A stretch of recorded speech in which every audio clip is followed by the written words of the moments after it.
want to remind us of the lesson that we are most at risk for forgetting. And if you'll bear with me, I'll make a simple point. Any of you in the room that wear glasses, if you just take them off for a minute and look around, if you're like me, everything gets very blurry. And I'm not sure, might be Kimberly, I'm not positive.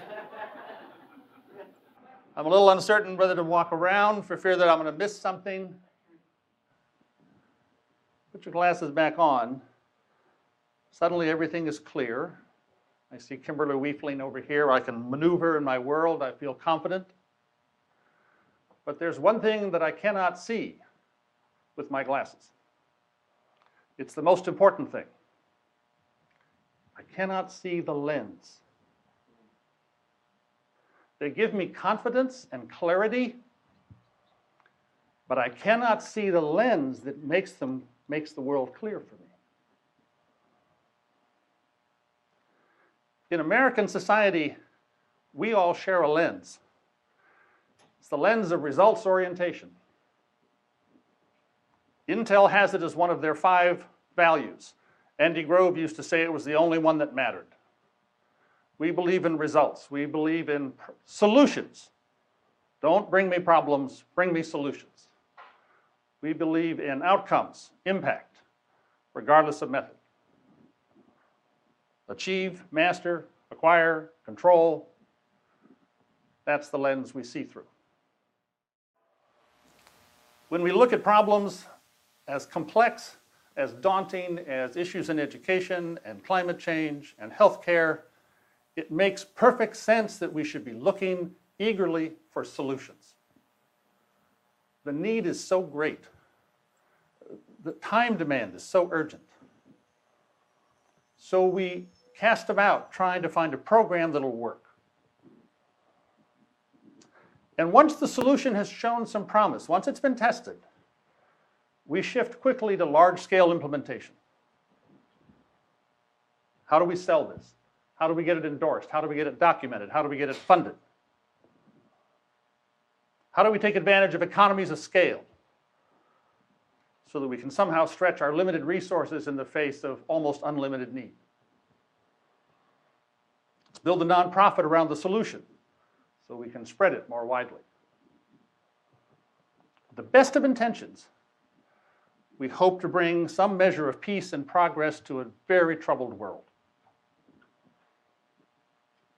So it's really annoying when our solutions don't work as well as they did in the pilot. The curriculum that works so well in the girls' school doesn't work in the boys' school. We give books to rural schools in Kenya because it makes so much sense, but it has no impact on academic performance. Deworming kids in Kenya works great, but not in any other country. We move into an impoverished local economy with aid and cash, and we make an enormous impact, but then the dramatic changes initiate a death spiral that makes things worse. We're very quick to underscore the complexities of the problems that we face. But then we turn around and ignore those complexities once we find a solution that we think is going to work.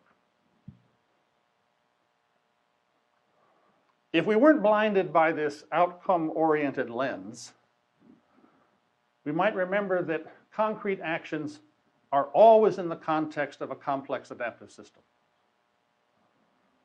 If the problem is especially complex at the beginning, then a one-size-fits-all solution or a single variable program is always a mirage. The solution that we develop and test in one situation is not what we should carry to the next situation. But if it's not the solution that we take to the next setting, what should we take?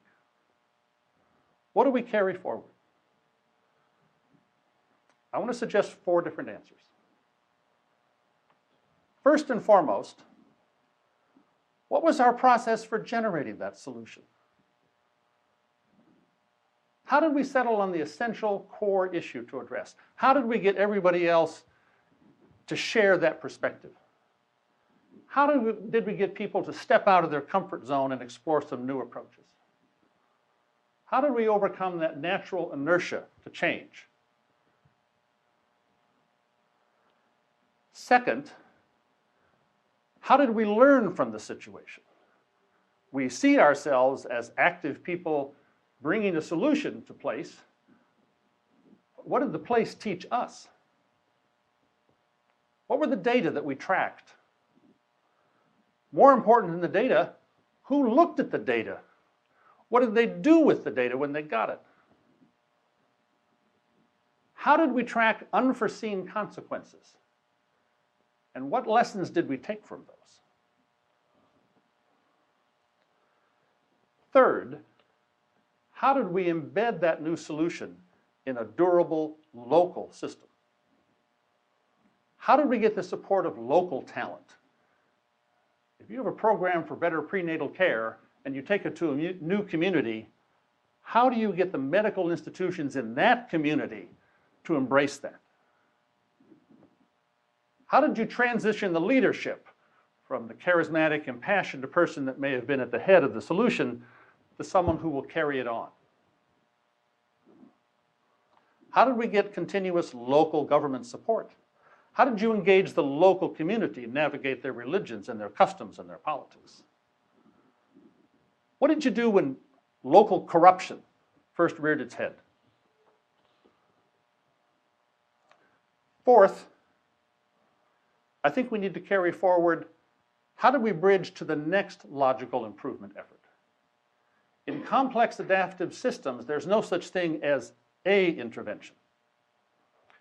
Every intervention precipitates a domino effect, a ripple effect. If you help girls do better in math, then how about looking ahead to better pathways in the science areas for them? If you help the community lower its carbon footprint, how about looking ahead to making it a more sustainable economy? If you share anything with the next village, the next school, the next community, share these things.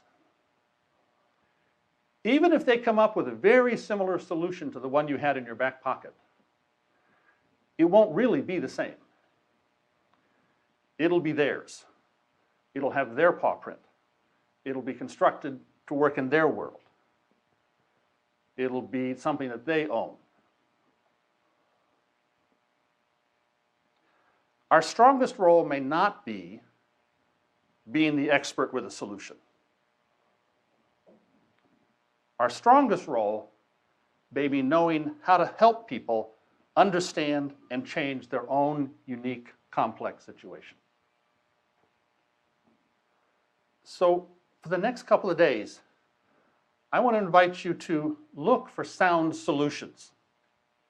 After all, we are a results-oriented culture.